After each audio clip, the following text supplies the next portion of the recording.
अगर किसी बच्चे का रोटी छीन जाती है तो कैसे रोता है, उसी तरह आज हम रो रहे हैं।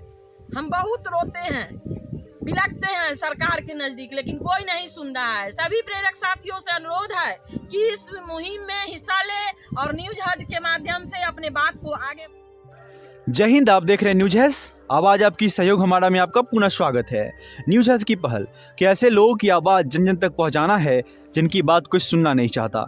न्यूज हज के पहल की असर कि अब ग्रामीण पृष्ठभूमि की महिलाएं भी न्यूज हज एवं बिहार प्रेरक संघ द्वारा चलाए जा रहे ऑनलाइन संघर्ष मुहिम में भाग ले रही हैं।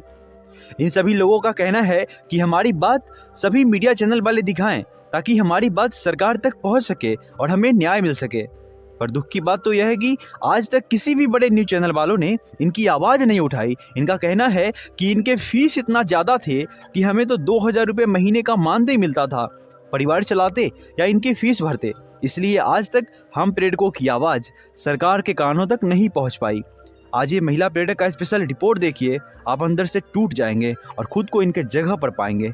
और यदि आपने अब तक जनता दरबार के लिए आवेदन नहीं दिया है तो जल्द दें एवं अपनी पीड़ा को माननीय मुख्यमंत्री जी के सामने रखें और अपने साथियों द्वारा चलाए जा रहे ऑनलाइन संघर्ष मुहिम में अवश्य बढ़ चढ़कर हिस्सा लें एवं अपनी आवाज़ को बुलंद करें। नीचे व्हाट्सएप नंबर दिख रहा होगा, इस स्पेशल रिपोर्ट को देखिए। कुमारी बड़ी प्रेरक बैकटपुर पंचायत जिला मुसहरी मुजफ्फरपुर की रहने वाली हूँ।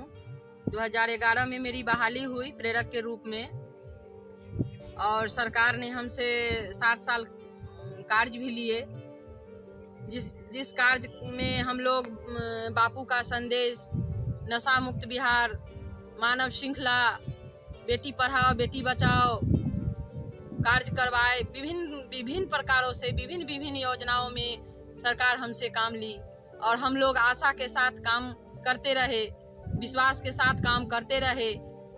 एक बच्चे के तरह लॉलीपॉप देकर उन्होंने हम प्रेरक भाइयों और प्रेरक बहनों से काम करवाए, प्रलोभन दे देकर काम करवाए सरकार, बिहार सरकार और केंद्र सरकार ने।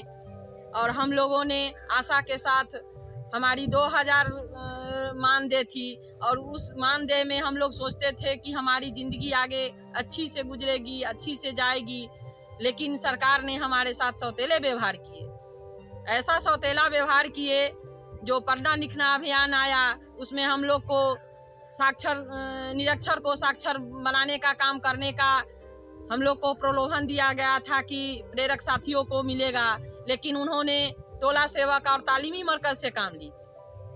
हम लोग का हिम्मत तो इतना टूट गया, इतना बिखर गए, जो सोच भी नहीं सकते थे कि प्रेरक की यह दुर्दशा होगी। और नीतीश सरकार से हमारी यही अनुरोध है कि हमारे योजना को किसी न किसी योजना में समन्वयन करे और हम लोग को कार्य दे और 23 महीने का जो मानदेय रुका हुआ है वह मानदेय दे, नहीं तो हम लोग आत्महत्या कर लेंगे। आत्महत्या करने के तगार पे हैं, भूखमरी के तगार पे लगे हुए हैं। हमारी कोई सुनने वाला नहीं है, न सरकार सुनती है न कोई मीडिया सुनता है। मीडिया भाई ने भी नहीं सुना मेरा। कितने बार हम लोगों ने दिल्ली में धरना किया, पटना में धरना किया, डीएम के आवास पे धरना किया, मुख्यालय में धरना किया, प्रखंड में धरना किया और सब हमारे जितने सरकार की जितने मतलब टीमें थी वो सब हम लोगों को कुछ कह करके लॉलीपॉप दे करके डाल दिए। और आज हम लोग बेरोजगार होके घर में बैठे हैं। हम समाज की ताना हम लोग को सुननी पड़ती है।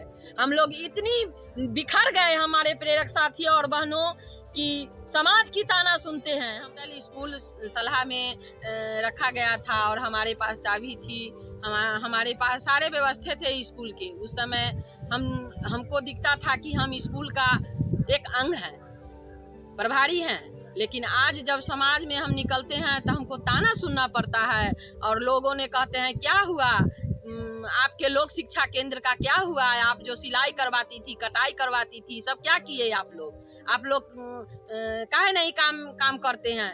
ताना सुनना पड़ता है। जिधर जाते हैं उधर लोग कहता है कि ये लोक शिक्षा केंद्र बंद हो गया। इससे दिल करता है कि सुसाइड कर ले, मर जाए, मौत कर ले, आत्महत्या कर ले। अरे हम समाज की कुछ नहीं सुनना चाहते हैं। सरकार हमारे साथ सौतेला व्यवहार ऐसा किया है, मरने के लिए हम लोग अब तुले हुए हैं। प्रेरक के लिए कहीं जगह नहीं है। कभी नहीं सोचे कि सरकार हमारे साथ सौतेला व्यवहार करेंगी। अगर सौतेला व्यवहार का हम लोग को ये रहता तो हम लोग काम कार्य ही नहीं करते। हम लोग से जितना कार्य करवाए, कोई सरकारी कार्यकारिणी भी काम नहीं करती है, नहीं की है। लेकिन हम लोग आशा के साथ किए थे कि हमारे प्रेरक साथियों और बहनों दोनों ने मिलकर जो कार्य किए वो कठिन कार्य था, बहुत कठिन कार्य था। बीएलओ का काम उन्होंने दिया प्रेरक को और कहा कि आप लोग नियमित हैं, आप लोग बीएलओ का काम कीजिए, और बीएलओ सरकारी योजना है, सरकारी काम है। इतना हम लोग को प्रलोभन देकर उन्होंने सरकारी लोगों ने काम करवाए, सरकारी स्टाफ लोगों ने। फिर 2018 में मार्च में हमारी सेवा समाप्ति कर दी गई। ना कोई लेटर मिला, ना कोई कुछ नहीं मिला। हम लोग आज तक रोड पे भटक रहे हैं। सरकार हमारी एक भी नहीं सुनती है, कभी नहीं सुनती है।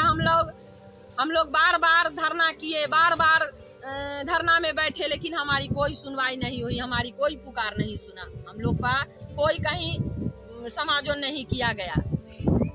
हम अपने प्रेरक साथियों और बहनों से अनुरोध करते हैं कि जो हमारे ऑनलाइन मुहिम जो छिड़ा है उसमें वो लोग अपने अपने सहयोग करें, अपने अपने सहयोग से उसमें जुड़े और अपने प्रेरक भाइयों का भविष्य निखारे, भविष्य देखे और सहयोग। सरकार से अनुरोध है, नीतीश सरकार से, मोदी सरकार से, कि प्रेरक भाइयों को कहीं न कहीं जगह दे, अन्यथा जगह नहीं मिलने पर हम लोग आत्मदाह करेंगे।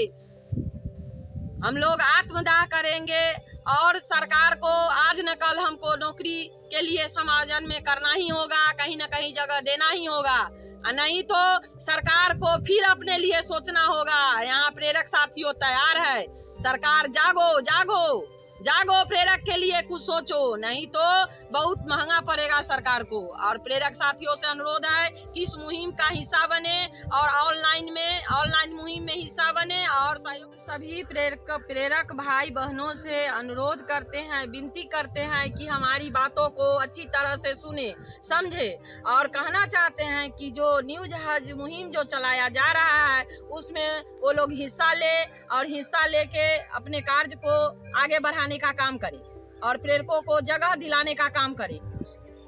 सरकार से अपनी रोजी रोटी लेने का काम करें। हमारी रोजी रोटी जा चुकी है। अगर किसी बच्चे का रोटी छीन जाती है तो कैसे रोता है, उसी तरह आज हम रो रहे हैं। हम बहुत रोते हैं, बिलखते हैं सरकार के नजदीक, लेकिन कोई नहीं सुन रहा है। सभी प्रेरक साथियों से अनुरोध है कि इस मुहिम में हिस्सा ले और न्यूज हज के माध्यम से अपने बात को आगे बढ़ाए। जय हिंद, जय भारत, जय साक्षर भारत। देती है, क्या करें हम इस हाल में, कहाँ जाए, किसको पुकारे, कोई मेरी आवाज नहीं सुनती है। हम क्या करें, हम कहाँ जाए। आश्वासन दिए थे महिला को अधिकार मिलेगा, लेकिन महिला को तिरस्कार मिल रहा है। हम सब महिला नीतीश कुमार पे भरोसा किए थे कि हम लोग को कुछ न कुछ करें।